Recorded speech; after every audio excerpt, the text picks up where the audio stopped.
Live.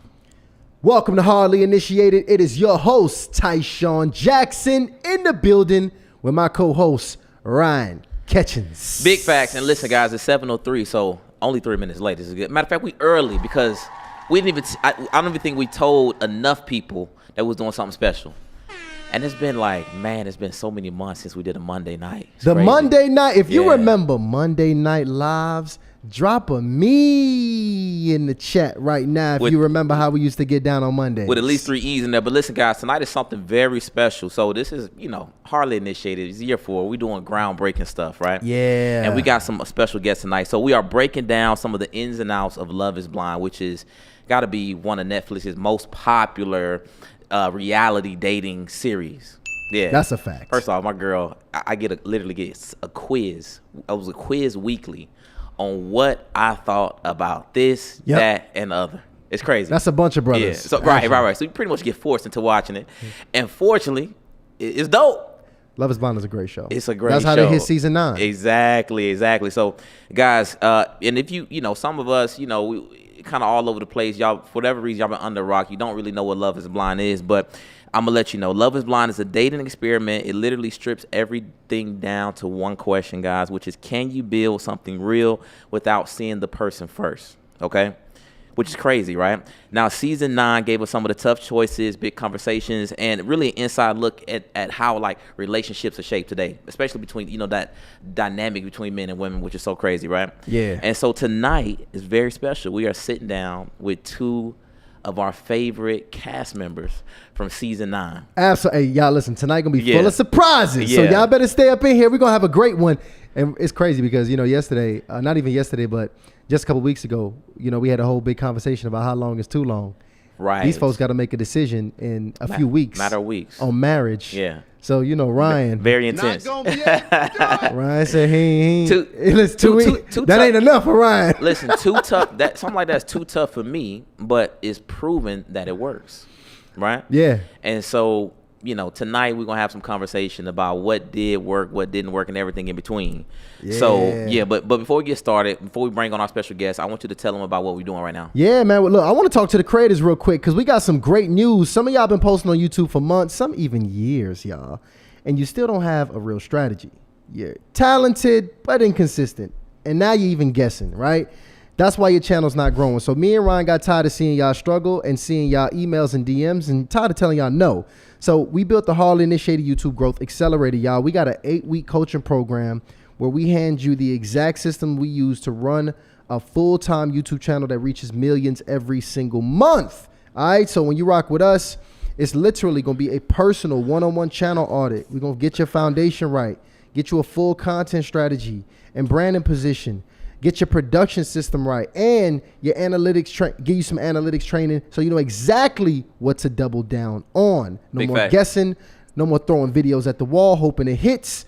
We're going to get you a system, all right? So if you're serious about taking your platform to the next level and you want your content to actually bring in clients, opportunities, and income, hit that link in the description to apply. Applications, that process will soon end, y'all, all right, because we actually about to jump into the coaching, so go ahead and take advantage of that now. Big facts. And quick shout out to Tanaya, Gina, and Winston, just a couple in Egypt, a couple of the coaching students that already got started. Yeah. I told them I would give them a shout out, so shout out to them. Yeah. But listen, like I said, we got somebody very special in the building. It's season 9.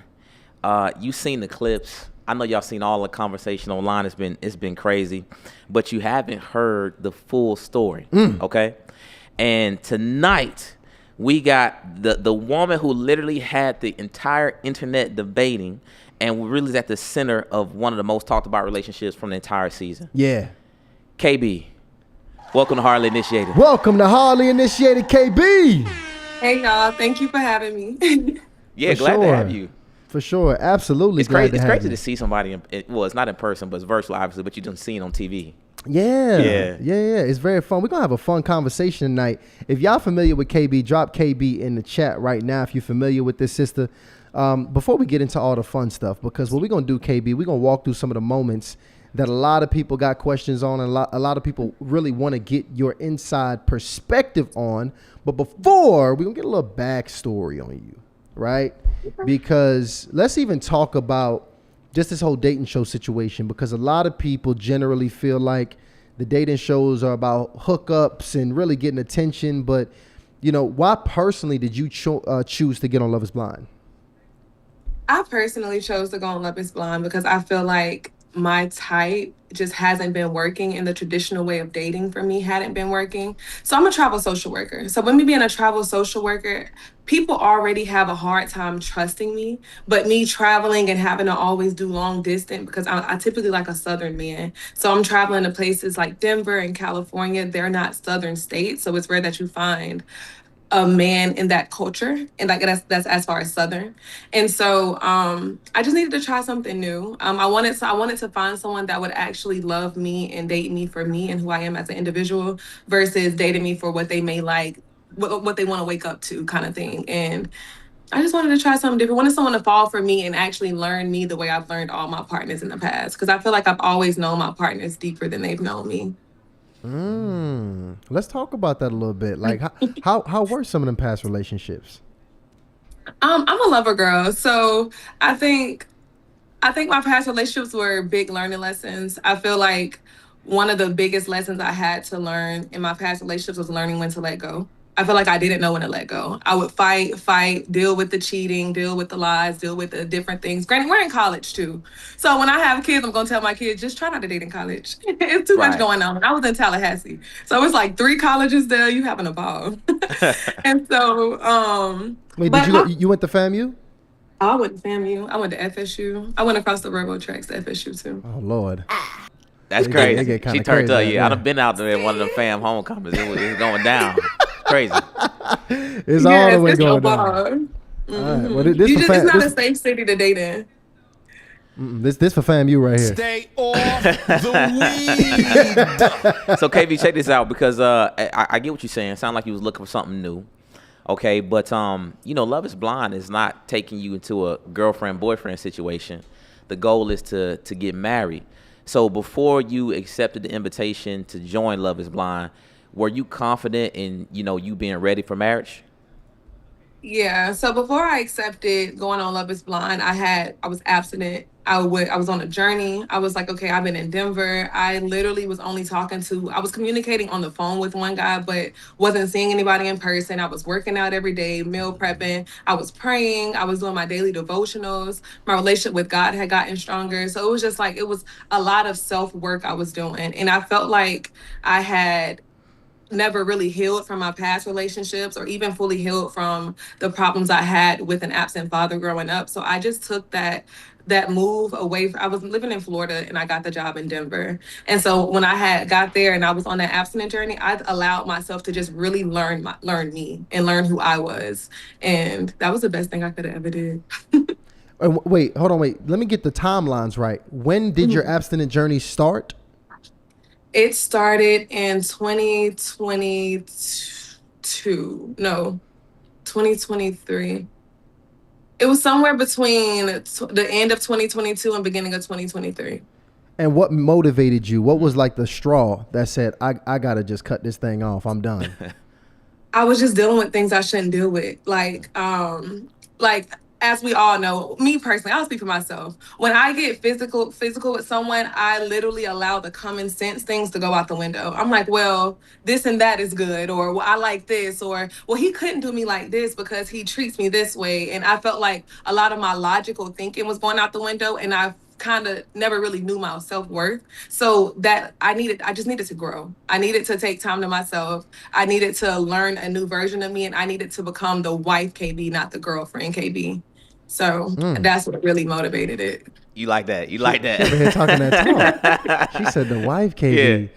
not the girlfriend KB. I mean, that's a fact. I mean, we consider ourselves big bros to the internet, and we tell the ladies all the time, just like we tell the fellas, like, keep it in your pants, close your legs, whatever you got to do, because sex, lust is the number one, got to be the number one enemy to good decision making. And what will have me looking at you like, baby, you a girlfriend, you ain't a wife. Absolutely. It might not even be a girlfriend. Let me ask you this, KB. Right, exactly. Right, just the one night. But anyway, KB, let me ask you this, because, it's a lot of ladies that's like, listen, niggas is not waiting for you and marriage before you have sex. So their reasoning for not uh, holding out or not, pursuing abstinence is because men don't want that. A lot of them feel like they have to have sex if they want to pursue a serious relationship. How would you, how would you advise those women? If that man really wants you to be his wife, he'll wait.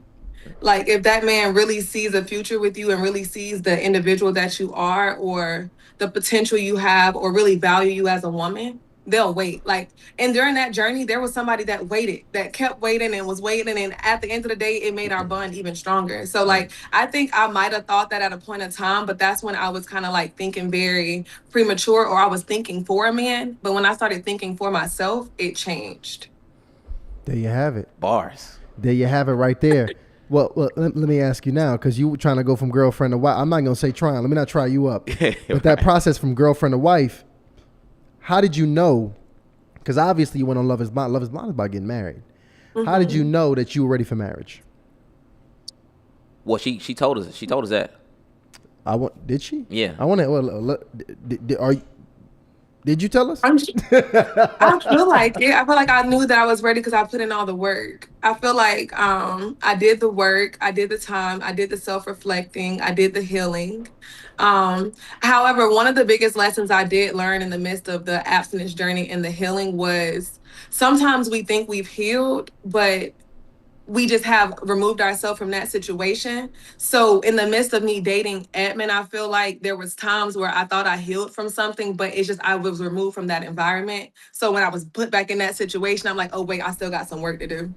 And so I think that was one of my biggest lessons in that. But I just knew I was ready from all the self work I was trying to do. Man, I love that.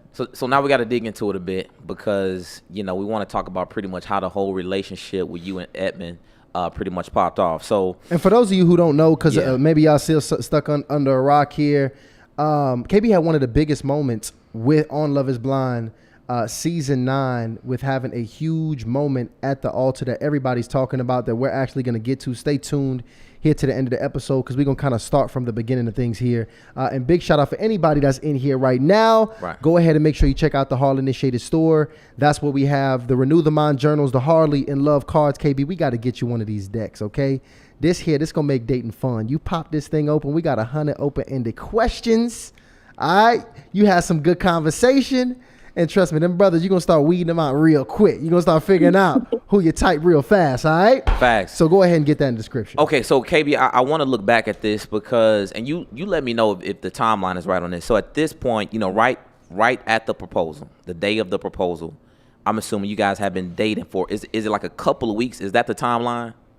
Yeah, Couple it's of weeks? about 10 days, I believe. 10 days, 12 days, something like that. It's been a minute.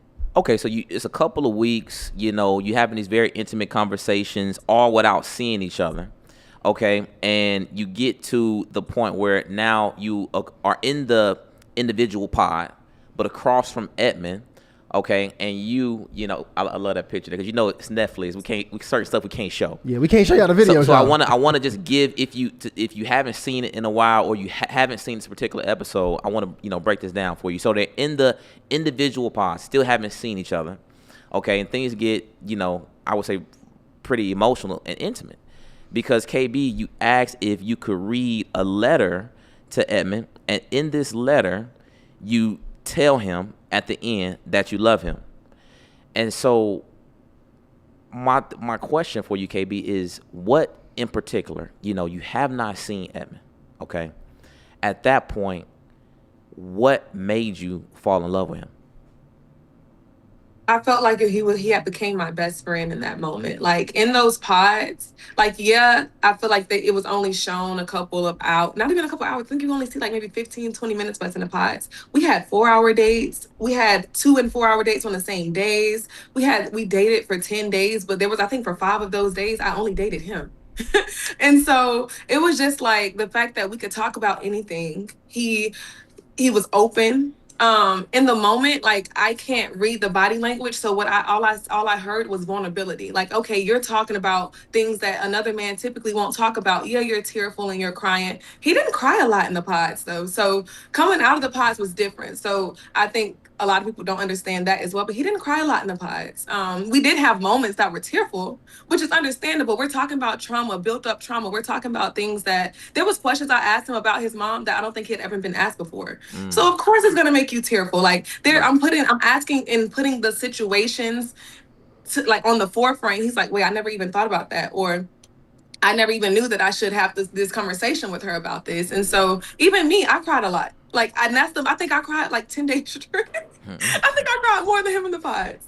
But yeah, it was just more so like it was a home feeling. Like talk about anything, I was accepted. I felt like he knew me. Like I felt like he knew me like the back of his hand. And I can't say that that's common for me. Okay, so I'm glad you mentioned the crying because I think a lot of people seen that and was like, got some questions about his emotional stability, you know, and they looking at you, and you got a lot of people like, man, ain't no way Edmond is KB's type. Mhm. And so, would you say that Edmond is your typical type? And if not, what type of guy were you typically, most interested in? No, so Edmund's not my typical type, but that's the reason I went on the show to date something different because my typical type clearly was not working.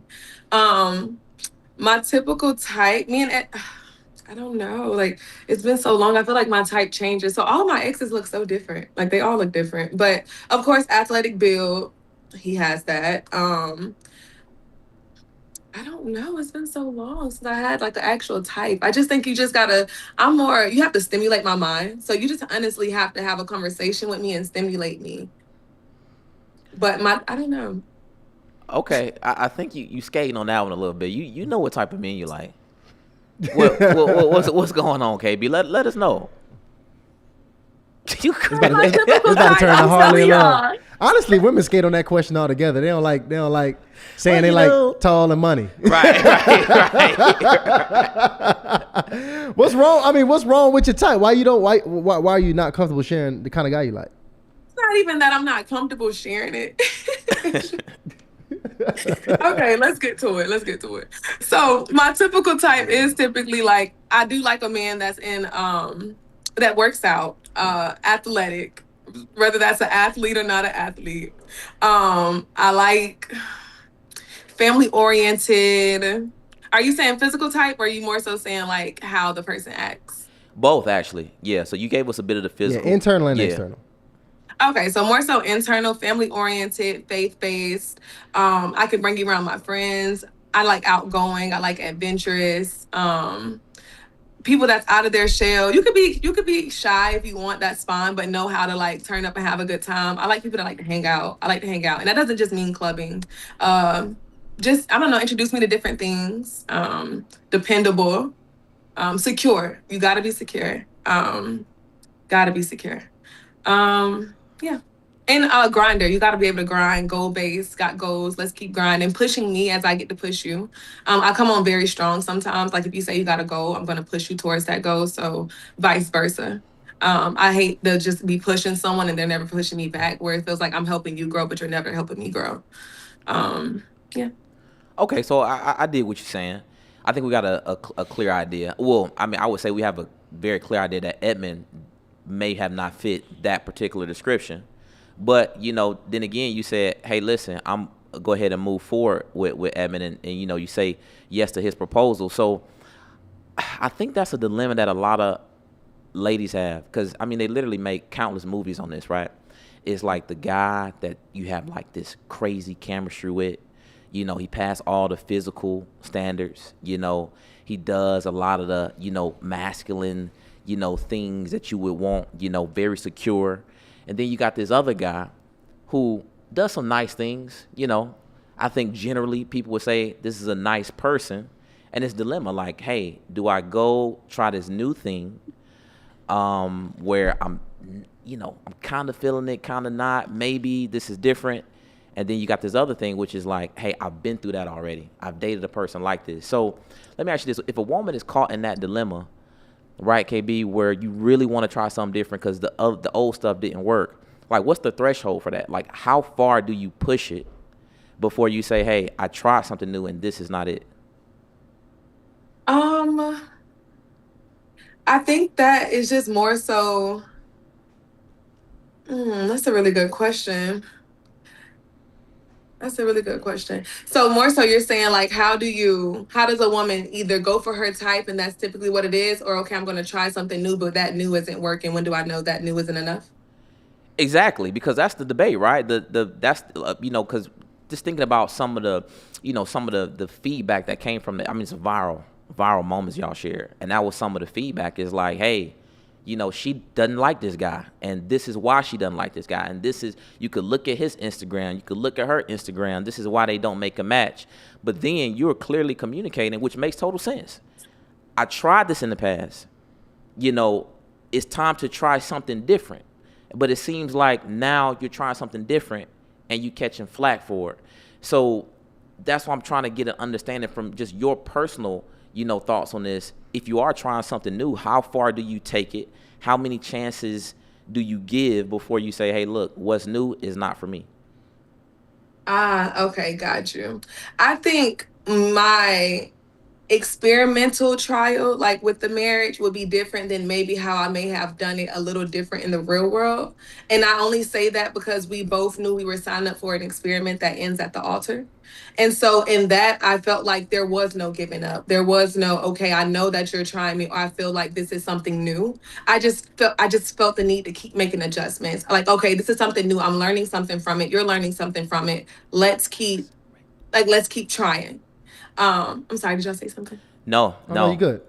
Okay. no. That listen, Um, that I mean, did you want to continue? Because I understand what you're saying. That makes sense. okay. No, it makes perfect Yeah. sense. Was there any red flags you had, prior to proposal that you feel like you saw and was a bit concerned about, but moved forward anyway? Yes. I think one of the big flags I seen in the pods were I can't remember why we got into it. It wasn't like a big argument or anything like that, but I think I told him I had a connection somewhere else. And he just started pleading his case, but in the midst of pleading his case, it's almost like he was selling himself. And mind you, we're in the pods to kind of like not know what each other looks like. But so he would kind of just say, like, I have this best body, I'm athletic and da da da. And I'm just like, wait, no. Like I made him stop and I'm like, you don't have to tell me what you look like. Don't ruin the experiment. Like allow us to continue to grow and don't feel the need that you have to sell yourself for someone to choose you. If it's you, it will be you. If it's not you, then it's, rejection is sometimes redirection. And so I would comment, like consistently have those kind of talks with him. But that was, I think, one of the big flags. And another one was when I overheard one of the other girls talking in the pods, and she was saying that someone was saying, oh, like a lot of the things that I was hearing that he was telling me, and he was telling her the same thing. She eventually said it was Edmond. So I was like, oh. And so we got into it really bad. Now that was an argument. We got into an argument about I that. think that's actually very perceptive to catch that a man trying to sell himself might be a red flag. What exactly did that express when you saw in that moment when you saw him doing that? What did you label him as in that moment? In that moment, I just felt like he was someone that just needed love. Like, see, I don't know, because that moment was the first I just kind of took note of it, but then the second moment when I just told you that, then I about the girl saying something, one of the girls saying something about how he was saying the same things to me in the pods to her. So when I went to go talk to him about it, that argument confirmed for me that he was just someone that was just looking for love and didn't care who the love came from, after based off some of the things that he stated. Because he would state like, oh, well, if it's not you, then it'll be somebody else. And I'm like, well, if it's not you for me, it's not going to be anybody else at this point. Like, I think it was like day 8 or something. So I'm like, if it's not you, it's nobody else for me. Granted, you're allowed to have multiple connections, but don't tell me if you don't really have any other connections, and then I find out from another woman that you do. And so I don't know. Understood. So that's the proposal. That's a very big moment. We just wanted to kind of get your headspace around the moment of the proposal, because there's some other big moments that we do want to go ahead and cover here. Big shout out. We got a couple people in the chat here. If anybody, just so I can get a temperature check, if y'all watched Love is Blind season 9, put season 9 in the chat right now. I want to see how many people are actually familiar with the season itself. I like that. Man, I wish we could play some of the actual moments and watch it, but let me tell you, Netflix, they will shut this whole operation down if you play them things You down. can't play a sound. You can't play a screenshot. Yeah. Nothing. So we got a couple photos that Yeah. we're gonna kind of have as we move through. If you went ahead and missed it, to catalog the experience, but we also got some really big surprises later on in the episode. We want you to stay tuned for. Big shout out to everybody in here. The Harley Initiated store is here. 600 people in the chat, by the way. We got them season 9s dropping in What's the 10% discount, by the way? Is that live. Man, how about this, y'all? Live for 10% off in the chat. So go ahead and take advantage. So we got to keep it going, man, because first off, this had to be one of the biggest moments on the internet. Yeah. I tried to get the sound clip to add it to the show because I'm talking about I just could not. I literally would just keep replaying this, and I was, I laughed about it. I'm talking to my girl about it. It's all kind of conversation. It was a great conversations around Great conversation. It had the bros debating at the barbershop about if this what this even means for the state of humankind, which was crazy. So, but I want to give context, okay? I want to give frame to what was happening, and this is a conversation that you and Edmond opened up about sexual boundaries, okay? And so you and Edmond, y'all had built a little chemistry at this point. You know what I mean? And they're relaxing in the bedroom. They made it out the pods and in person. Made it out the pod in person. Relaxing. You know how those conversations go, Ty. You laying there with your girl. Giving the feet rub going on. So it's a whole situation. This is full comfort. It's a vibe. Going. It's a vibe. But when it's a vibe, a lot of times the serious conversations come up. Yeah. Okay. So a conversation pops up off about past sexual experiences and pretty much, somewhere around how to make decisions about sex. Now, in that conversation, okay, KB, you actually introduced the conversation to Edmond. You acknowledged that, he may have been one of the only guys, if not the only guy, to not have sex that, a cast member, remaining cast member that did not have sex on the show. Okay, why did you bring that up in the first place? Was there something was he dropping some innuendo, some hints? What made you bring that conversation up? So earlier that day, me and Edmond made a bet. He knew in the pods that I planned on waiting, right? That was very clear before he proposed. I'm like, hey, I don't want to do anything. It's only 30 days. Just wait. He was okay with it. Cool. So we made a bet. So we started making fun about everything. So we made a bet about the fact of, okay, I said, I think my girl's going to hold out. He said, no, my guys they're going to right? I'm like, okay, cool. I said, let's make a bet on it. 2 shots. I said, if my girls don't hold out, I owe you 2 shots. If your guys do what they do, you owe me, vice versa.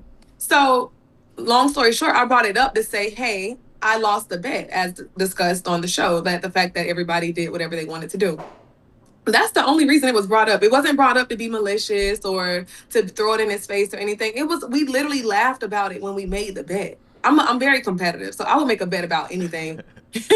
Like literally anything. So it was just us laughing about it. So when I brought it up, I just thought it was gonna be a laughing moment because I'm like smiling. I'm like, dang. But I've seen after the fact that he actually talked to the guys about it. So he already knew that.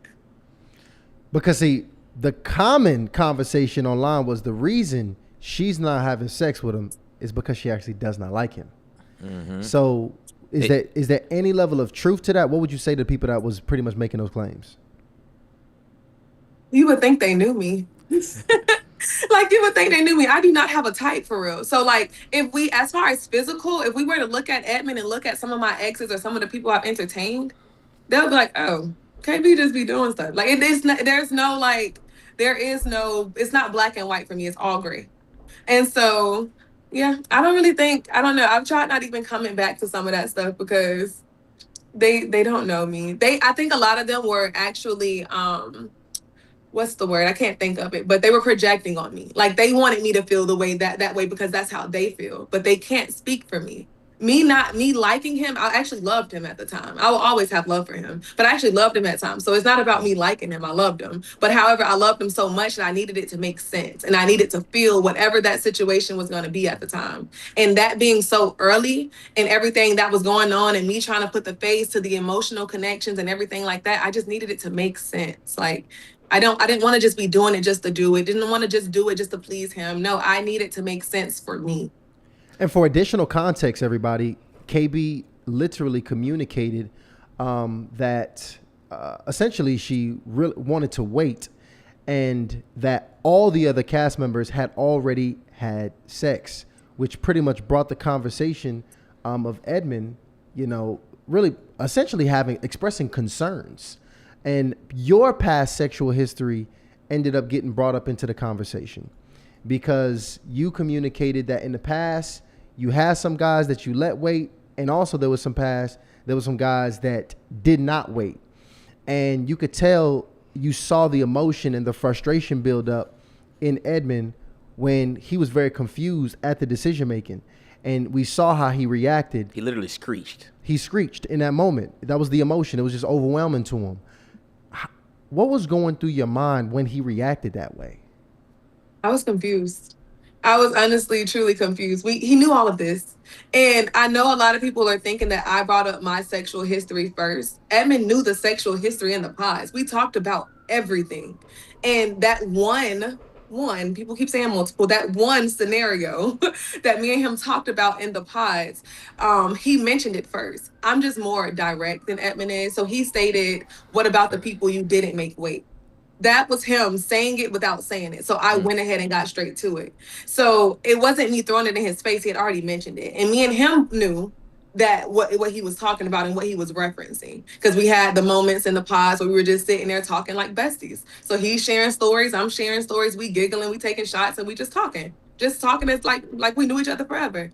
And so I was just confused because I didn't understand where it was all coming from. And me, I like to dig deep into like situations like that. So I'm like, where is this rooted from? Like this can't be about me, because you still proposed to me after I told you I wanted to wait. You still proposed to me after I told you about our shared stories or whatever the case may be. Like, what is it really about? And I broke it down to it just being about rejection, and maybe not rejection from me as an individual, but just rejection as a whole. So I'm glad you mentioned that, because I think this is the issue. We talk to a lot of women and men all the time, and when it comes to past sexual history, it's just complete animosity. And in this case, you got Edmond, who's pretty much like, yo, you smash some other dudes. I'm here rubbing your feet, telling you I love you. Why you ain't smashing me? Like, were you offended when he, basically said that? You smashed some other dudes, and why you not smashing me, pretty much? I was so offended.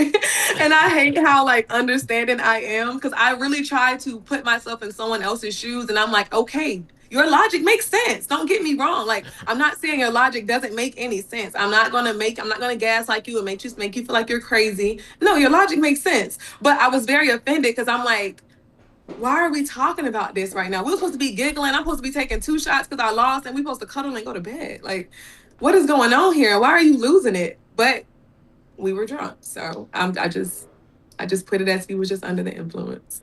Now I will be honest, as a man, it's hard to acknowledge your woman's sexual history regardless. I don't care how many times we done talked about it.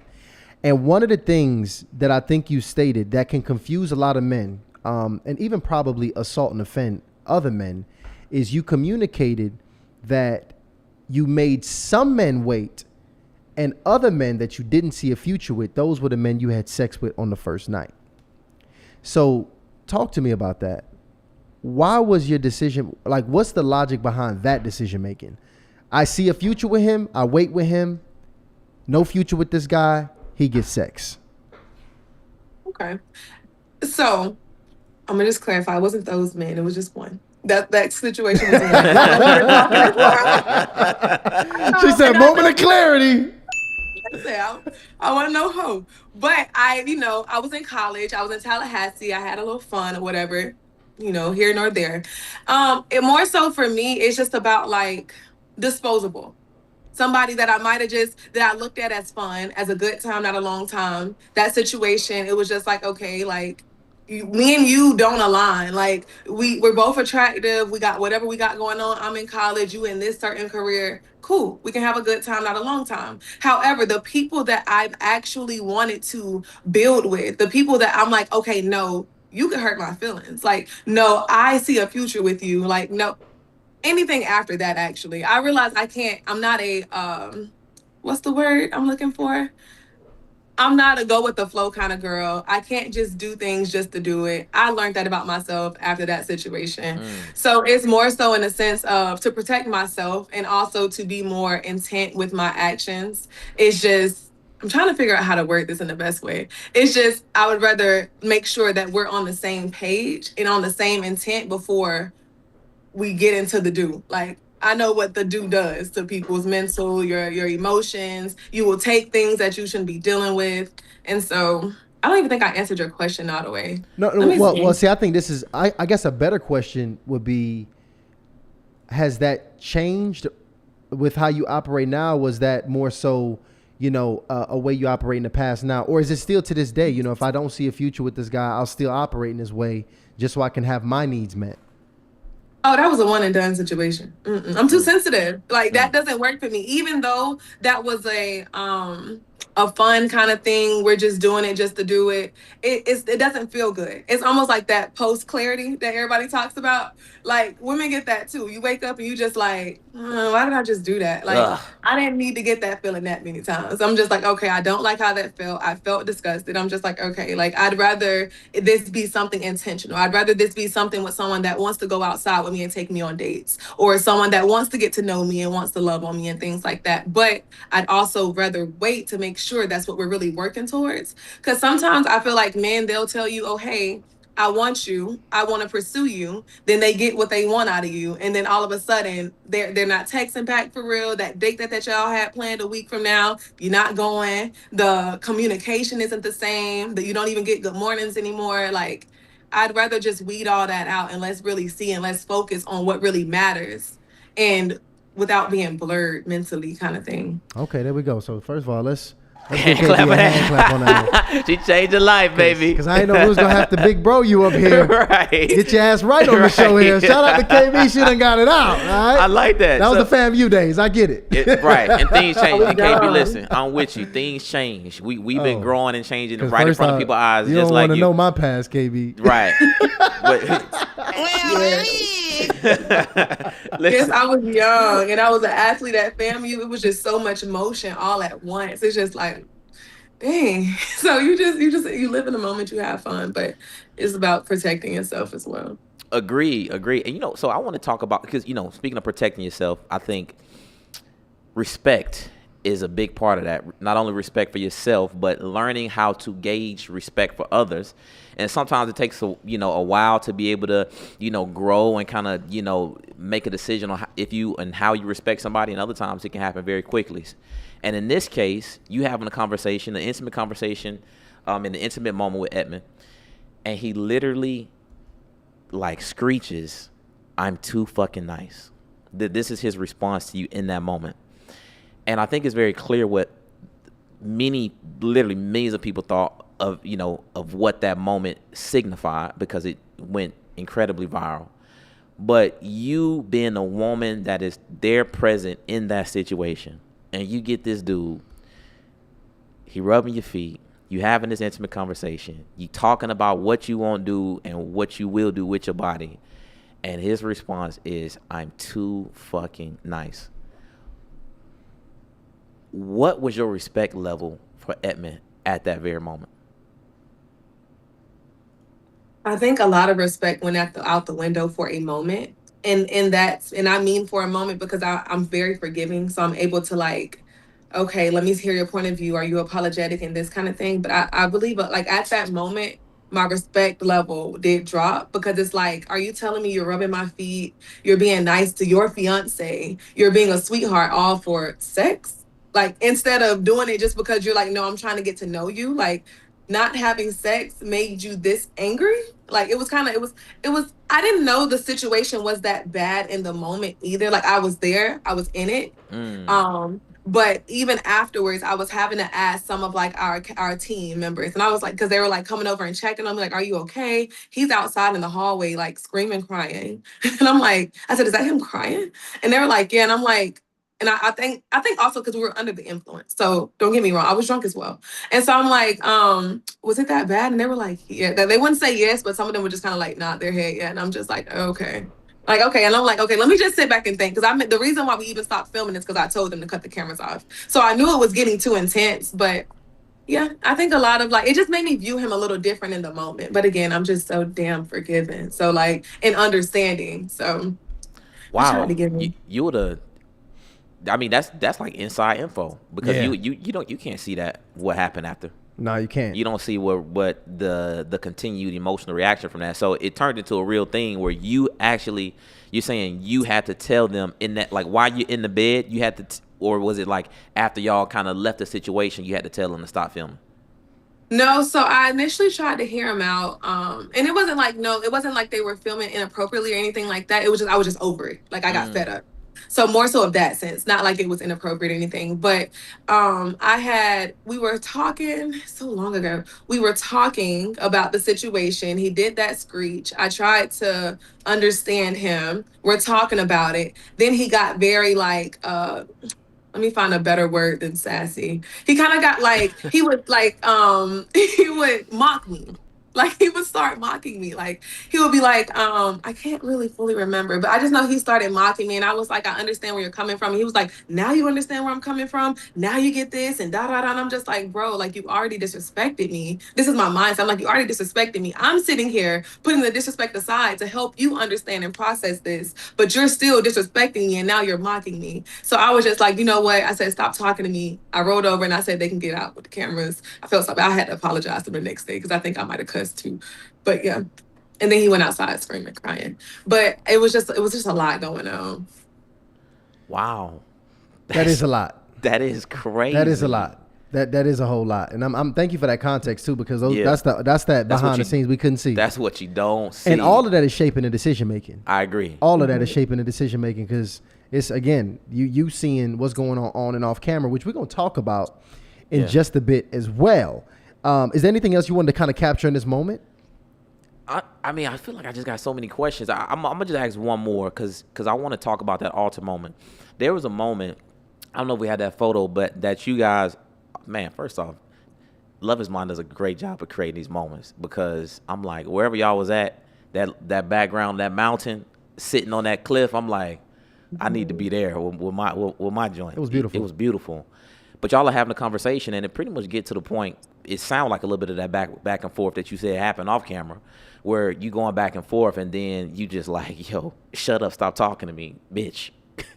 And when I remember seeing that, I see what you looking like, because I know it was an out of body moment. It was clear that was something going on where you really felt that that's what you had to communicate. So, well, I'm gonna just ask you. I mean, do you regularly talk to men like that, or was there something that was happening where you just thought, hey, this is the most appropriate, this is the best thing I could tell you right now? I do not talk to people like that. Men, women, family members, nobody. Like I can get angry and my mouth does get a little reckless, but I do not try to call people out of their names. Younger me, of course, younger me, 18, 19, first relationship, you cheated. I might go be a little outrageous. But at that moment, I think I was like 27. I had outgrew a lot of those nasty ways. And so no, I just honestly was pushed to my limit. Like a lot of people, like again, I think a lot of people are forgetting that we're in this experiment for 6 weeks. At the point of the Mm, mountains, I think that was like our last, well, second to last big date. So that was like within the week of the weddings or something like that. I think like maybe like 8 days, 9 days before the weddings. The weekend before the weddings, I think. So they got it. People aren't understanding that me and Edmond have been in this situation for 3 weeks at this point, pretty much. And yes, on camera, and all you all see is maybe an hour and 30 minutes of us max before the weddings. So it's like, okay, yes, a lot of times I'm looking fed up, and they're like, oh, well, you're always talking over him on camera. I was being talked over the entire time off camera.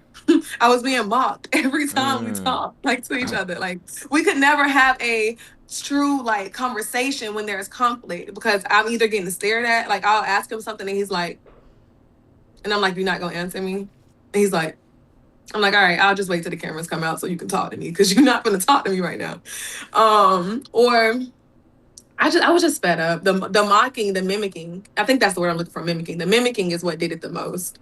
But that conversation in the car and the dismissiveness in the car that we talked about over and over and over again. That's what kind of like took it over. And then when I kept asking him to stop cutting me off, and he kept saying, "I'm not going to cut you off. I'm not going to cut you off. I mean, I'm not going to stop. I'm not going to stop." And I'm like, All right.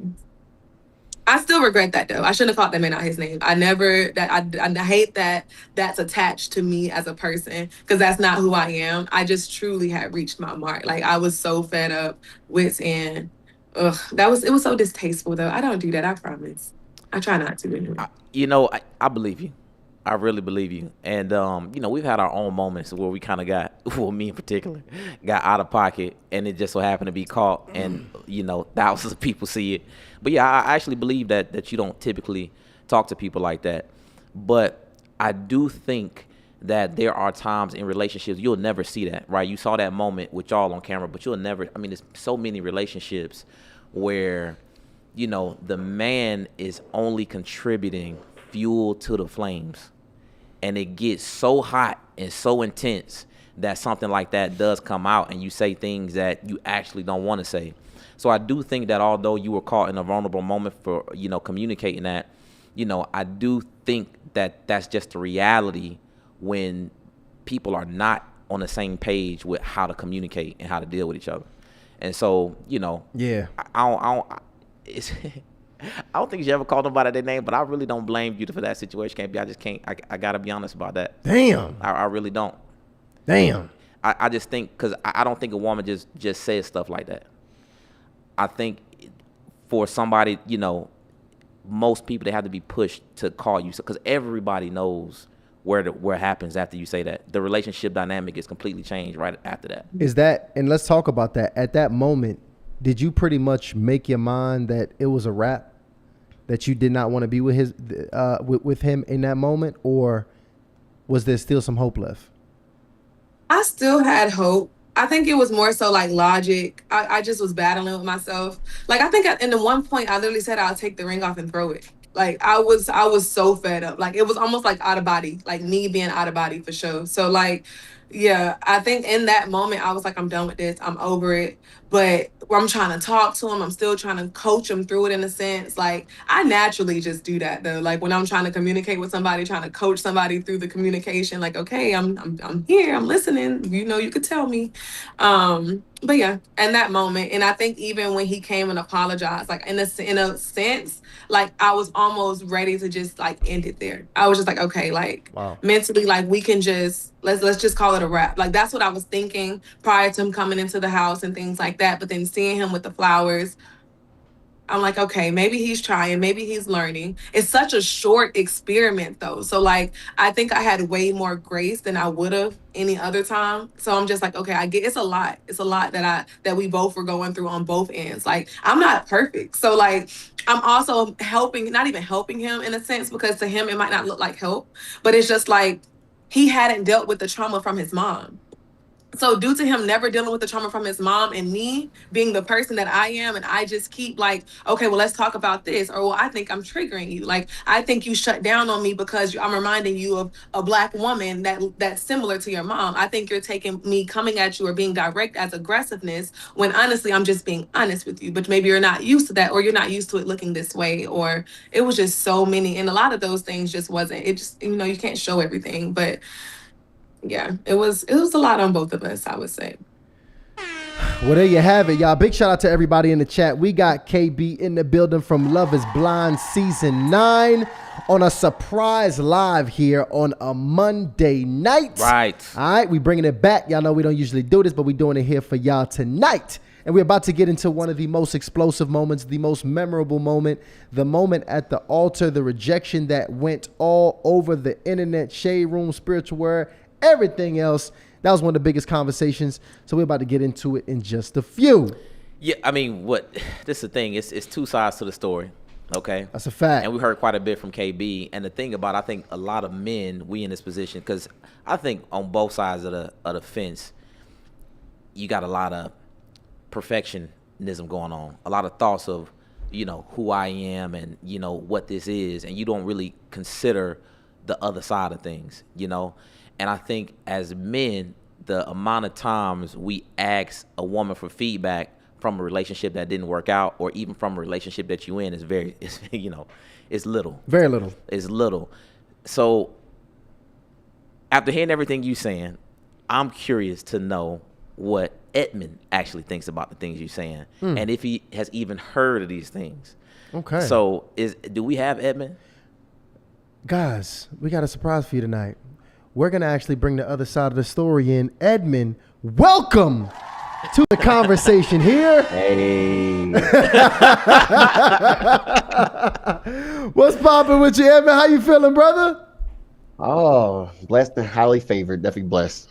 And he's literally in the building with the trademark pick right there in the head. Hey, the pick is you might need to drop the pick line, Edmond. Ain't no lie. Go ahead, guys. Go ahead and share. Everybody in the chat right now, hit like so we can spread. Let everybody know that Hardly Initiated is going live on a Monday night. And let's go ahead and frame out this altar moment as well, because this was a big moment. Well, first, I want to let Edmond know that I appreciate him joining us the show, but especially because, we spent so much time talking to KB and getting her side of things. And I am curious before we, continue the conversation, what are some of your thoughts about some of the things that KB shared tonight with us? It's this she's just expressing how she's feeling, and there's always two sides of the story, and but I just respect what she's saying. I mean, speaking her truth, and there's always two sides of the story. Wait, when was the last time y'all sat down like this? No, we never. I mean, definitely like during the show, if anything. We talked a little bit at the reunion party. At a reunion party, yeah, but that's like honestly definitely at the reunion party. That was like. And after filming the reunion, we talked for like an hour downstairs at the hotel. Okay. Okay, thanks for that. I mean, how does it feel though? To kind of be in this space where you guys are kind of here together. Is it any lingering emotion that you guys have from the reunion? Like, is it, what's the status of the relationship at this point? I mean, I'll speak because I haven't been here speaking a lot. No, but I think that, I mean, we don't speak at all, really. I mean, I'm still in Colorado. I believe she's out in Virginia. So, and I'm not no online about to be messaging but we're just in two different states, and especially now after the experience, we're like blowing up with messages and stuff. So we don't talk at all. I would say definitely.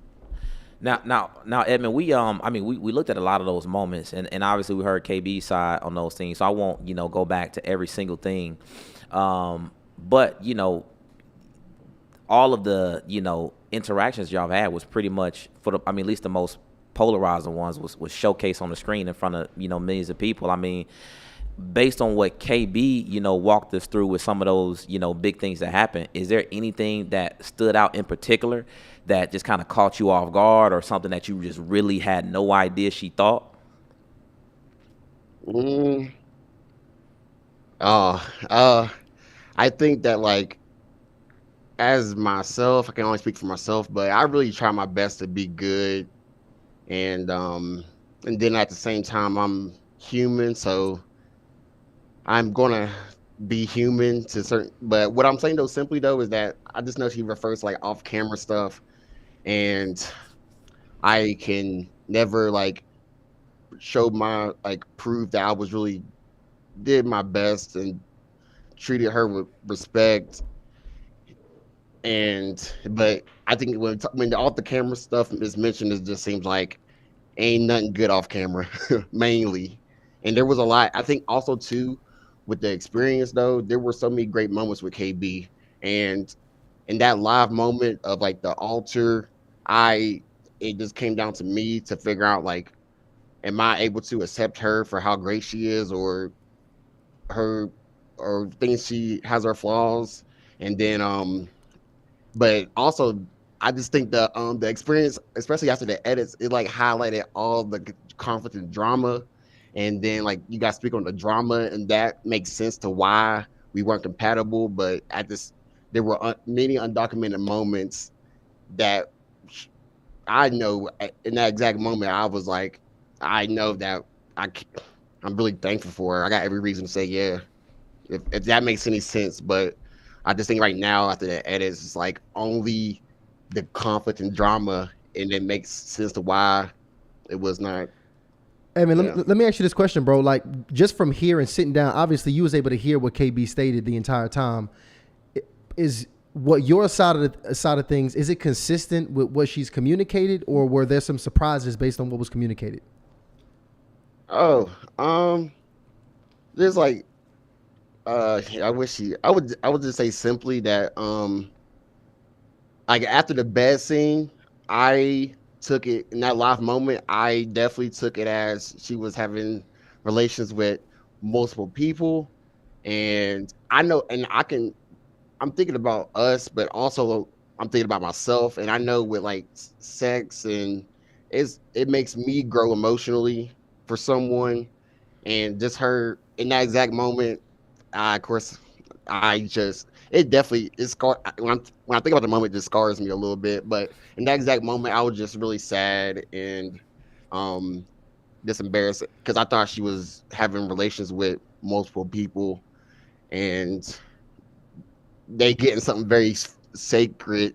Really, it's a big sex is really big and stuff like that. So it just hurt my feelings to for my that's my fiance, that's my girl, that's my fiance. So if you no one can understand kind of, but if you're I just know if it happened I would not go to the situation again. But if but in that exact moment that my fiance saying that like um I do have sexual relations with people. I know now she says it's only one person, but in that exact moment I was thinking that she's having sex with multiple people, and it just hurt my feelings for her just to be like someone that ain't even I don't know, but it just hurt my feelings that some dude that you're not even with can get that side of you, and I can't. And I was being Edmond, patient. so hold Yeah. on, could just so I can make sure I understand. Are you saying that everything that she would communicated was thorough? It was true, because I understand you saying how you felt in that Correct. moment, but is what she stated, was it all thorough and consistent with your experiences? I think it's the two sides. Like we both have our sides, but it's the same story. But I think one is that like I think with the editing and everything, they got me crying so much, and I know it seemed like I was the one crying the most personally. I don't know if it's just me that thinks that, probably is, but I definitely think the edits got me crying a whole lot, and then it makes it shows that I'm not like emotionally stable to where I can't like have difficult conversations, and that will give her a reason because I can't. But what I'm really doing is just, like not trying to hide my emotions and be really vulnerable in that exact moment. But it was been taken as I'm learning like it's like it could be taken as manipulation, kind of like she like if I was to cry, then she had sex with me. But in that exact moment, I would just it just really hurt my feelings, and I learned a lot. I would not do that again. Oh, my soul, not doing that again. I hope not ever No, again. I'm not. But Definitely not. so talking to you, Edmund, I because first off, that whole situation can be viewed in so many different ways, like the manipulation, being offensive, all those things. Yeah. Talking to you, it genuinely seems like your feelings was hurt, which KB is saying off the camera you was crying and all that kind of stuff. So I can really see that. But KB was just Yeah, and then like and then I do gotta. I wasn't screaming. She said I was screaming. I wasn't screaming. I think and then also too we were drinking, so I guess. But I don't want to make it seem like I was screaming on a different level of like obviously that's not I was not personal opinion, that's all it is. But if I was honestly like screaming, I just gotta mention that. Hold on, wait, KB talking with that face. KB face talking. he was screaming. Hey, KB, you wasn't screaming outside with Jimmy, our producer? Mm, He took you I mean, outside when the camera stopped and you didn't start screaming? And I asked mm, them and I was like, is that Edmond? And they were like, yeah. You I didn't, you think were outside. I if I scream, I mean I have a lot, and if I think it was me with high emotions, expressing my emotions, and but I'm not screaming. I'm just expressing my emotions with a lot of feelings. The lie detector But determined that was a lie. oh, Hey, I guess I was hey, screaming my then. I sound was man. screaming then.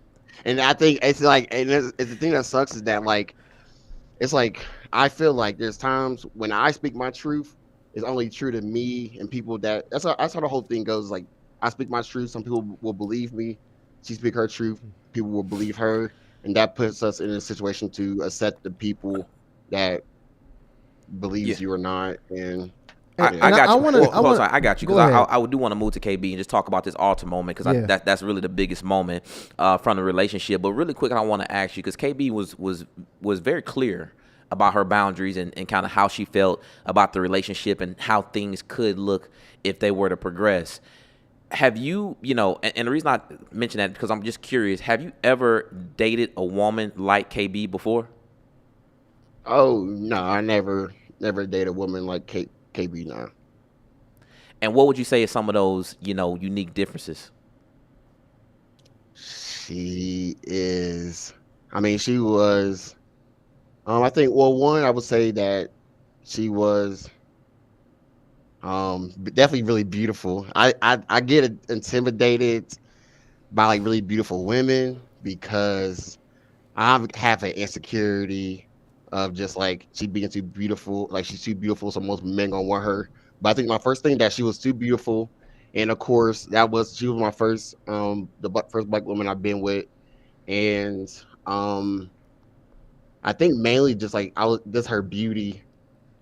I don't know. I think as a dude, oh, I'm gonna speak for the men, and not for the men. I'm gonna speak for myself, but I am a man, but I'm speaking for myself. But I think when a woman's really beautiful, I get intimidated by their beauty. But when a woman's not as beautiful and their personality stands out, you can be so much more relaxed. But KB's beauty was pressure to me. No one, I don't know if anybody can understand, but it was pressure to me. Wow, Man, that was honest. that's very, very And honest. I got a That's very comment. Shout out honest. to Little Black Book says, let's be honest, KB is a baddie. Yeah, yeah, no, I get it. I get it. So the chat, big shout out to the chat, KB. You getting love in the chat. Yeah. So, so mainly because of the fact that this was the most beautiful woman you've been with, and actually the first black woman that you've been with. Those were two. Those are two really big differences culturally. With it being your first black woman, after having this experience, like how do you feel now? Has this now skewed or affected your perception of dating black women? Oh, nah. I just got done saying yes to a black woman.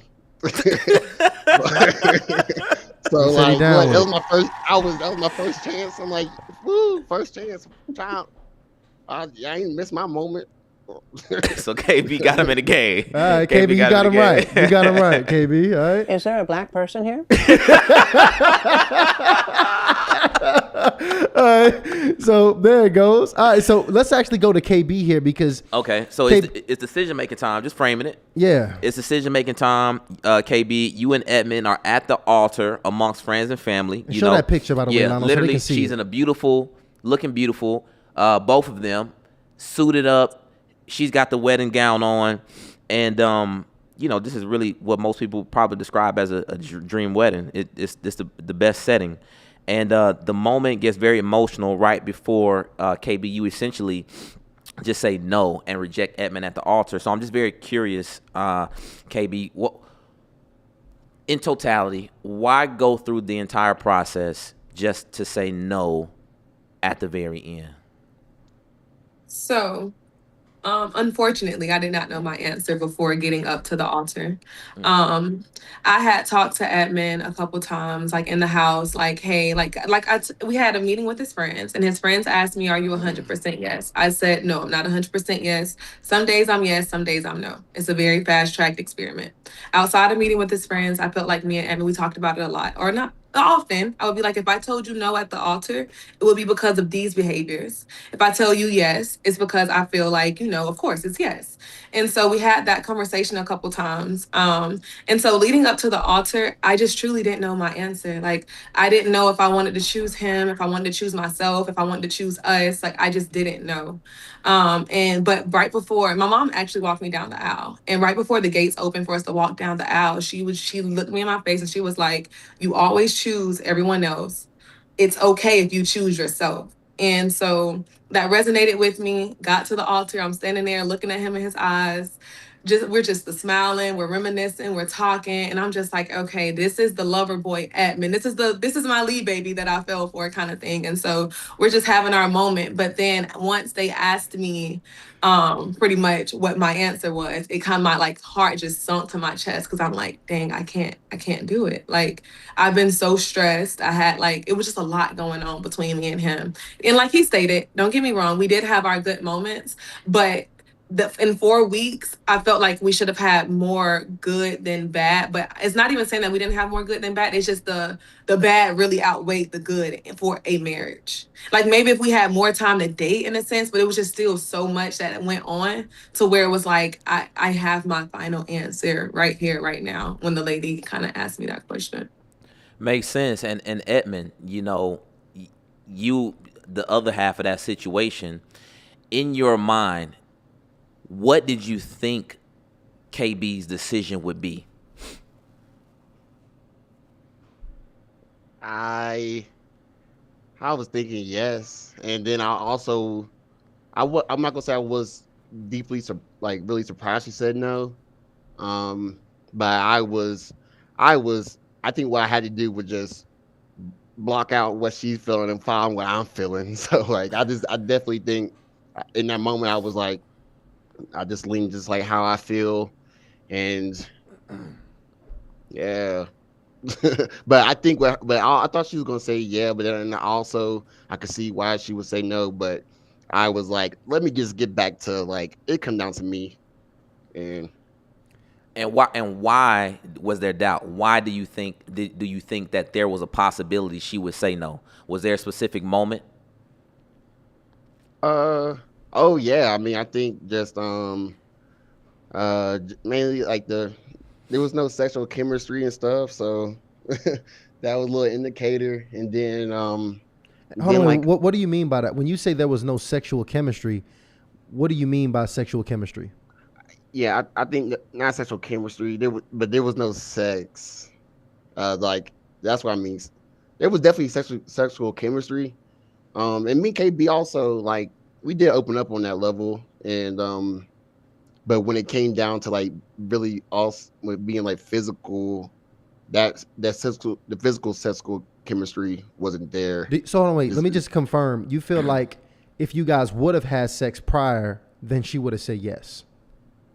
nah, I'm not saying that. I know what made me say yes even easier. Just being honest, because it would make that sex make you. I don't. For me, I'm speaking for myself, but um, I don't think it would have made her say yeah. But I know for me, it would have made me be way more of a yeah. If that makes any sense. Okay. Because again, the question was, did you have what do you think may have caused doubt, or made her Oh, say no? And you brought up the fact that there was no sexual chemistry. yeah. You Oh, actually yeah. brought And I that up. think that's yeah. And they didn't use it on camera, but I met her friends, and I think that was also an indicator for me. And they didn't use that edit, and it was. I met their friend. One thing I do. I'm not sure but one thing I do when something happens and it's not if it wasn't good energy or everything good, you just block it out and find the good in it. But when I met her friends, they were just like, nah. They're just like they just supporting her. Oh, so wait. So But you they said were pretty much her friends didn't like you. That's they what were it's. saying nah. They were saying nah. Wait, they were Yeah, saying no in front of your face. yeah. They didn't use that edit. I wish they would have KB, like they KB, should Okay. come Oh, in, wait. KB. Hold on. Yeah. Explain the situation. Let's talk about this. What did the homie say, KB? So there was the friend meeting. And no, they didn't show it. I'm blunt. My friends are a little blunter than I am. They're a little more direct than I am. And also they're not dating him. So they're not gonna be as graceful with their responses as they may have been with their own No, they're just blunt. They would have did it to their own partners as well.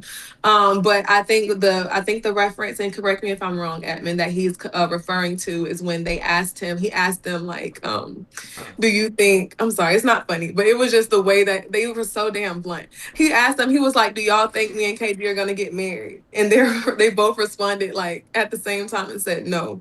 Not And gonna be so able to do it.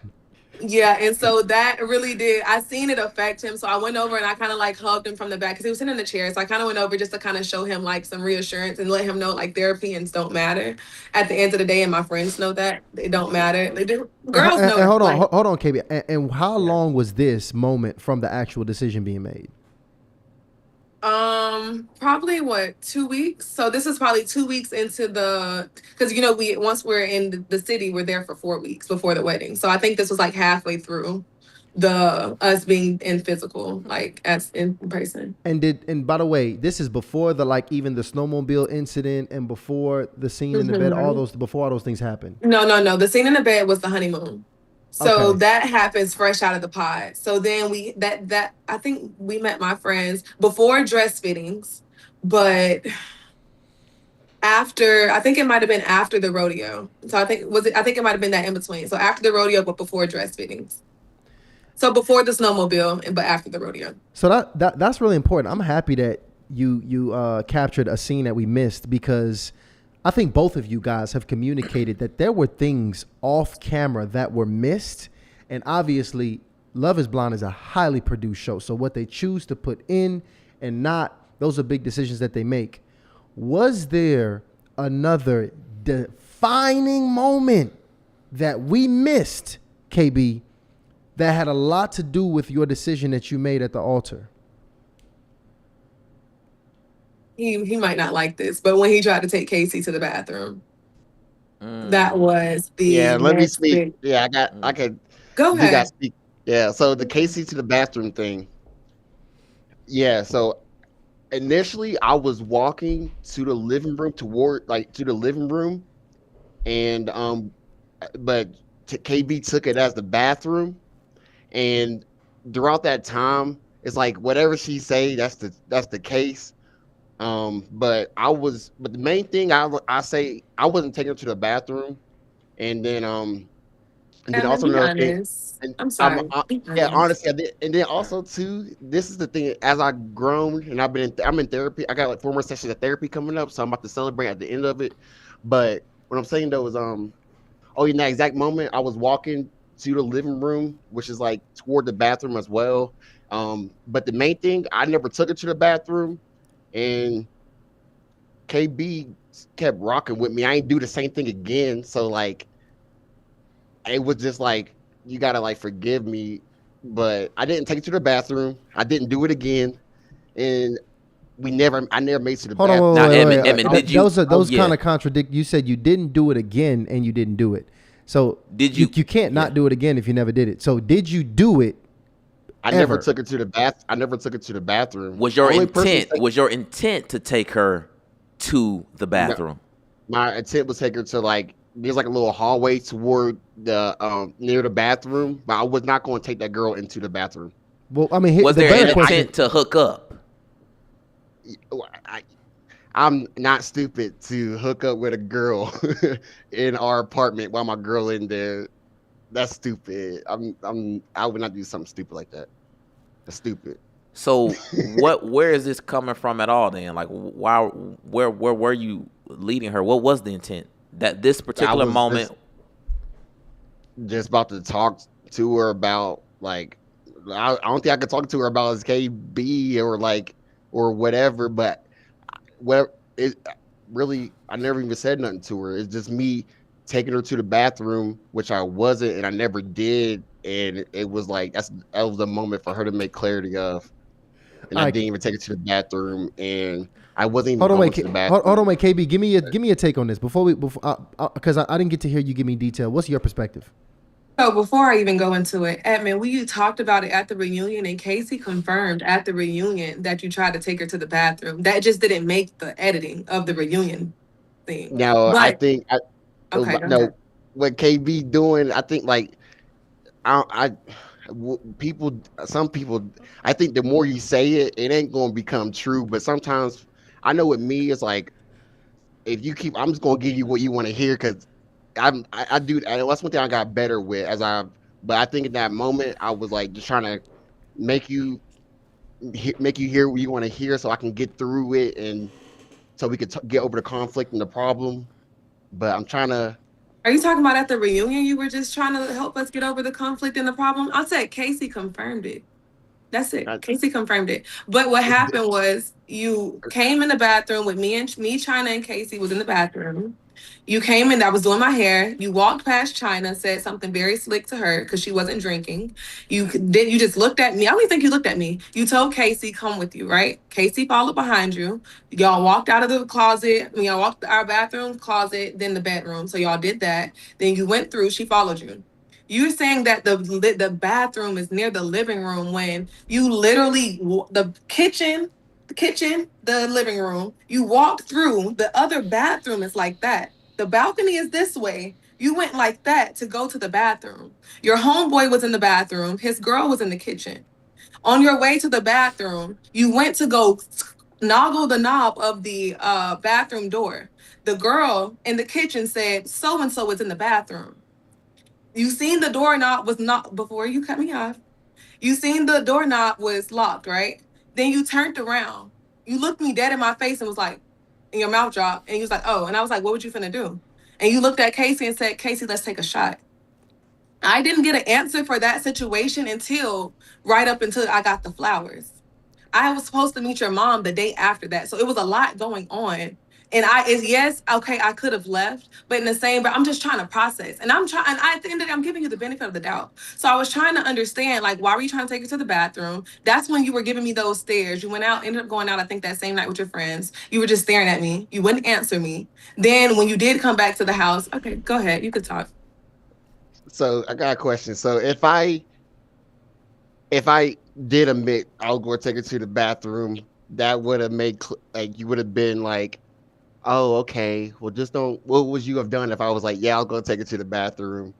I don't know. I I didn't mean, get it. I didn't get that choice. I didn't get that choice. I didn't get that option. Instead, I got yeah. gaslighted. Instead, you said things like, "Oh, you think I can pull a woman like Casey? What do you think I was going to the bathroom to do with Casey?" And I said, "Okay, Edmond, let's flip it."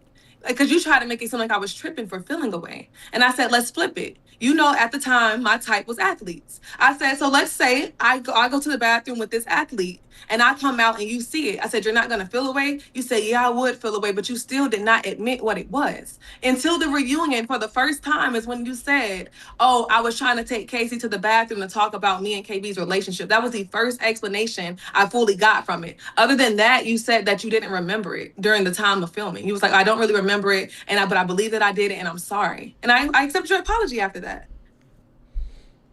I know. So that's the thing. I was like, as long as you said my apology and I don't make the same mistake again, that's a real. I'm over it. I'm just irrelevant. So Evan, You But know, if we keep I want to bringing it up, like it's like I want to bring closure to this, And I because- want to give people context. Well, go ahead. Yeah, Go ahead. let's just bring closure to this, Edmond, because the only thing I'm confused about, because obviously this is my first time hearing it too, because I personally just don't think you should apologize and say you're not going to do something again you just never did. So just so we can bring closure to it and understanding, did you or did you not, just yes or no, take her to the bathroom? I didn't take her to the bathroom. And let me also speak on if it was reversed. I think that's another thing with the whole. If the roles were reversed, and I think like I'm a man. I'm a black man. So, and KB's a black woman. But if KB was to try to take a man to the bathroom to talk to that dude, my girl. That's my girl. She could go do whatever. She can do whatever she want. I trust her. And I'm going to find out. Like, I'm not going to like get mad at her. I'm going to find out like what happens. But I'm not going to even worry about. There's nothing to worry about. If that makes sense. But I know if KB will take a dude to the bathroom, I'm going to find out what was it happening in the bathroom. But I'm not going to trip before she has that conversation. The hell you're not going to trip. Let me tell you something. My lady going to the bathroom. I see her coming out the bathroom. It ain't your lady. She wouldn't do that though. She wouldn't do that though. Like I know she wouldn't even do that. So and I wasn't going to do that, but she's saying it, so since she said it, that's the truth. But I promise you, if I was going to take her to the bathroom, I would say I'm going to take her, but I'm trying to be honest, but no, yeah. And so I want to give people context to the young lady case that we're talking about. Is this her right here? You got pulled up, Delano? Yes, it Yeah, is. that's Casey. This Casey That's right my here. girl. Okay. So you telling me Didn't somebody I tell you this wasn't. was an all-white party? I was gonna take her to the bathroom though. We want to go to the bathroom. I'm And being so- real. I'm KB. so real. If I was going to take her to the bathroom, I swear I would say it, and And I shout am out- not and- going to lie. shout out to this young lady, but I just want to give people context of what this is what we're discussing. We discussing you talking to KB, but what's alleged here is that you tried to take this young lady to the bathroom. Yeah. So, KB, let me ask you this here. Obviously, you brought that up as one of the moments that was missed that had a very big impact on the decision. How far away did this event happen from you making a decision at the altar? That happened like the first or second weekend that we were in Denver. So after the honeymoons. So it either happened the first weekend or the second weekend. I can't fully remember, but it was the same weekend that we were meeting the parents. Okay. So it's the same weekend. Realistically, because at this point, I think, because we're even seeing some of it now, you still don't really believe what he's saying. Honestly, my man is standing on it. So he said he didn't do it. So at this point, I'm confused, right? But at the end of the day, if you believe in your heart that he lied and you feel like there was a lie this early in the relationship, was there any way possible that you could have overlooked this and said yes with you feeling like he lied to you this early on in the relationship? I think I had my moments. Like I think like how I said earlier, like how I said I went on the self healing journey where I was learning my worth and things like that. But until you're put in certain situations, you realize you might not have fully healed. I think I was having my moments where I kind of forgot my worth in those. And so there was moments like that where it's like, okay, why didn't KB just walk away? But then there was moments where I'm like, dang, okay, I didn't sit here. I didn't learn this man. He's learned me. He knows me in a way nobody else has known me my entire life as far as a intimate or like a lover kind of thing. And so I just think I just kept giving out grace. I just kept giving grace and was also trying to really like allow myself. I felt like we both deserved the experiment. Like we're here for a reason. So it's like, okay, let's see if we can work through this. I looked at every challenge like, okay, in a marriage, you can't just walk out and leave. Like you don't just wake up and say, hey, I'm not going to be with you no more in a marriage. And that's how I looked at all the challenges. But looking back, I'm just like, girl, you stuck around through some crazy stuff. Even with the good things, there were some crazy things that I stuck around through for sure. What I really want to know here, man, Edmond, man, the emotions that we saw on screen, all of them, even the love that you expressed for KB, just because excitement. So yeah, the love, the excitement, all of that. So, we're not there in that moment. Was all of that real and legitimate emotion that you were experiencing? Oh, yeah. Yeah, I would say yeah. Yeah. And I mean, that question is like yes or no.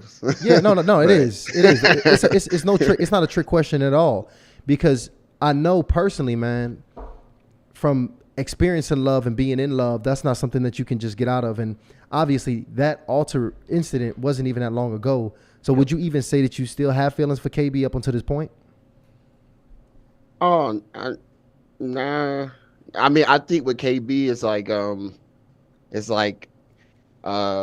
just like respect and then friendship and no bad blood and it's just like it's really a good. This is like a great scenario because some people get with in a breakup and it's like physical and stuff like that, but me and KB was like really just respectful and like nothing really weird. It's just like we tried it and it didn't work, but it's like nothing but respect.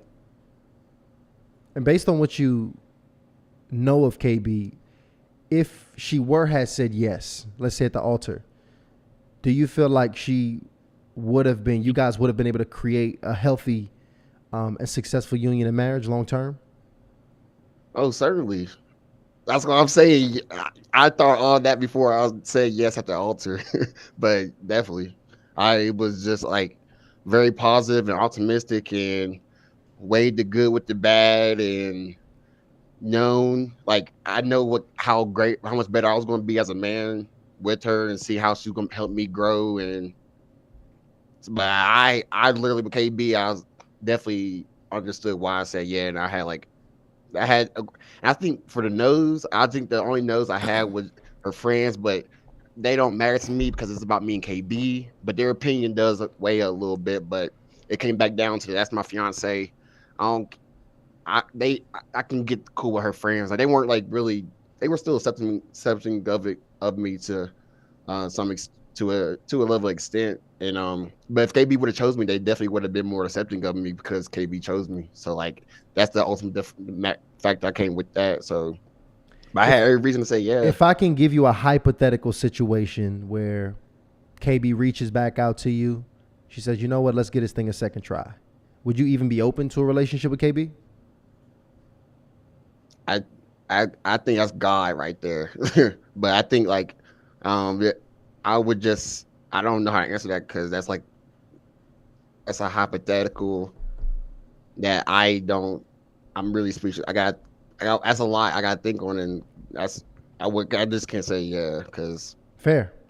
that's like having wow some people have I'm sure it happens in a relationship like a breakup over the years people get back together but also mainly though when people break up they don't go back together because it's going to just so like but it just comes down to me and talking to God that's like only God know the answer to that mainly but I let God answer that but First I would of all, say let me tell you that happens way more often than you believe. We actually have a bunch of ladies calling asking us whether or not, getting counsel on whether or not they should actually go back, which is why that's a real situation. And KB, I can assume you would say all the emotions that we saw you having, you really were in love in that moment when we saw it, correct? Oh, for sure. Yeah, for sure. That was my lead baby. How did that, where hey at the moment you were at the altar, did you still have those emotions in your heart? Or Yeah, had I it, still. I'm were you sorry. Go ahead. done? Were you pretty much done at that point? No, I still had all those emotions. However, I had to choose logic over emotions in that moment for me. So the logical answer would have been after looking over the last 4 weeks, looking at the arguments we've had, the way that we can't communicate, the things that we've had to discuss. The we weren't even able to have conversations about money. So it was just like we just couldn't see eye to eye on a lot of things that really mattered. Couldn't even see like eye to eye on housing, how we live, and things like that. So yeah, it was for me. It was logical. Like so, it was logical versus emotions. Because even after that, like I sucked my tears up at the altar. I cried at in the bridal suite. Got in the car, took shots with my friends. They wanted to go out. I could not. I didn't have the energy to go out. Went back to my suite. He actually came over and stayed the night with me that night. Like it was the emotions were still there. It's just we just were two people that tried and it just wouldn't work. It couldn't. It wasn't gonna work. There you go. Understood. Man, well, big shout out to y'all, man. I'm going to be honest. What we see here, this isn't normal. It's rare that we get to see two people that were in a relationship actually literally fiancés, come, be able to sit maturely here face to face and have a conversation. So I think that takes courage on both sides. So I really rock with both of y'all. It was 100% honest. Yeah, 1,000%. Which I appreciate. I do appreciate that. And, Matt, what I want to ask Edmond tonight, you heard things that you didn't get to, hear during the process. So before we end this, is there anything you want to say to KB or want her to walk away with knowing about you, before we go ahead and close out tonight? I would just say a number of respect for KB. I really do speak highly of KB. I really do. Like I have every reason to speak highly of KB, and she is really great. Like if she wasn't great or good, I wouldn't be saying she's great. Like, but she really is great, and I just want her to know that and to give herself grace. And she is. I can only say great things about her, really. There you go. KB getting some great reviews tonight. I agree. From the chat, from Edmond, from everybody. Right. It's no stain on KB tonight. KB, anything you want to tell Edmond before we let him go? Um, yeah, I just hope that, therapy is going well for you, that, you're able to break set down some of those barriers that you've had built up since however long, childhood, high school, whatever the case may be. And regardless what people are saying, I'm proud of you. Like, for being able to take that step to go to therapy, but figuring yourself out, and I'm proud of your real estate journey. You still doing your singing and your songs and stuff like that. I'm just so proud of you for still being yourself, no matter what the internet's saying, what the people are saying that don't know you. You still wearing your pick, and I'm literally proud of you. Like, don't change. And he had a really good idea. You probably should do a pick line. Like, them people eat them picks up. They love your picks. Yeah, I'm hip. I'm hip. So what's up, Edmond? What's next, man? You back on the date market? Oh God, I ain't worried. I'm not. I really just letting God do it and not stressing, and because that's the last. I'm not. I'm letting God do it. Definitely. All right, there we go. He said letting God do it. What about you, KB? You open to meeting anybody new? um, I think it's the same thing for me. Like, what God got for me, He'll bring to me. Hopefully, praying they can only be God fearing kind of thing, and with their head on straight and ready to put a ring on it within a year so we can make some babies. 'Cause I'm getting old, y'all. I gotta pop some babies out. So yeah, come ready, come ready. We rooting for both of y'all. Both of y'all are cool, and I just really appreciate how both of y'all was honest about the situation and really letting us into some of those, behind the scenes details that otherwise we wouldn't know. Because I think it's easy to make a lot of assumptions about people when you see, these brief clips and interactions online. But I do think it takes a lot of courage to put yourself out there first and foremost when it comes to dating and relationships. Like however you got to do it, whether that's on the show, on the dating app, in person, whatever it is. I think it takes a lot of courage to do that. And just appreciate you guys allowing us to be a part of the journey. And, whatever happened has happened. But I think that it's a lot for both of y'all to learn from, I'm sure. And a lot for everybody who watched the show to learn from, I'm sure. Yeah. And, I see big things happen to you guys' future. So, yeah, much love to y'all. Much love. Thank you. Absolutely, y'all, man. Thank you so much here. This was a different episode. Surprise Monday Night Live. Drop live in the chat if you still in here rocking with us. We're going to be surprising y'all. I know we promised you Thursday night, but we're going to be doing things different all week. This Wednesday night, I know you guys saw one of the most famous cases on social media right now. Yep. There was literally a mistress sued, TikTok star in fact, for $1.7 million by the wife. The now ex-wife. Now ex-wife. Yeah, who, we're going to have Robin J. come, who, Robin J. Esquire, I should say. Attorney. Who is the attorney who represented Akira. I want to pronounce it Montag or Montague. It's one of those. I found the correct pronunciation. But she represented her in the case for which she sued the mistress for interfering in her marriage. Yeah. And actually got awarded a $1.75 million settlement or award.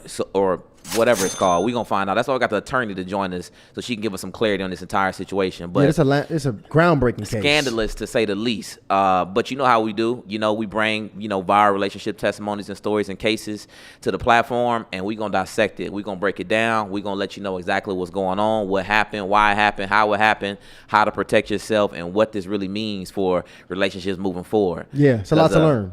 Right. A lot of cheaters are going to be mad about this. Right. No, rich cheaters, not the broke ones. Right. Exactly. Broke cheaters, y'all safe. Exactly. So check it out, y'all. We're going to let y'all get up out of here, but I can't let you go without letting you know, guys, there's only a few days left. We're only taking a few applications in, okay? Because me and Ryan, we don't coach, we don't run programs, but for the first time ever, we opened a small 8-week cohort, and we're taking just 10 creators that want to grow their channel the right way. So if you've been posting and you know your content could be bigger, if you feel like you've hit your ceiling, this is your chance to get the exact systems we use to run Harley Initiated, all right? So it begins very soon. The link is right there in the description. Yep. Click apply, fill it out, and one of our teammates will reach out if you do apply. Go ahead and take advantage of that. The Harley Initiated store is here. And also, please, guys, don't leave without subscribing to this channel. I need y'all to subscribe. Press that button because y'all see we popping off. We getting a lot more aggressive in the studio. The only way you'll know so you can be a part of the live experience here with the chat. I love the chat, man. Yeah. As if you here in real time. Big facts. And last thing, guys, apply for Teach the Game Thursdays. We done had a couple just to get things warmed up, then brought on some guests. But we got Yeah. Teach the Game Thursdays running this week, for which, it's just really finna go hard. Now, the thing is, I told Tyshawn, because we get a lot of feedback emails, and pretty much what y'all been saying is that, like, hey, Ryan and Ty, love how y'all bring on the experts and the coaches, but we really want to hear from y'all and hear what y'all think. And so if that's what y'all want, that's what y'all going to get, because we ain't got nothing but common sense dating game and relationship game for you. We're going to give it to you. So if you want to hear more from me and Ty, then you need to be here Thursday at 7 p.m., every Thursday at 7 p.m. Send over your questions, your concerns, and we're going to tell you exactly how you need to proceed. There you have it. Yeah, I like that. It's time to get out of here, y'all. All right? So y'all already know how we do it. Hardly initiated. We are out.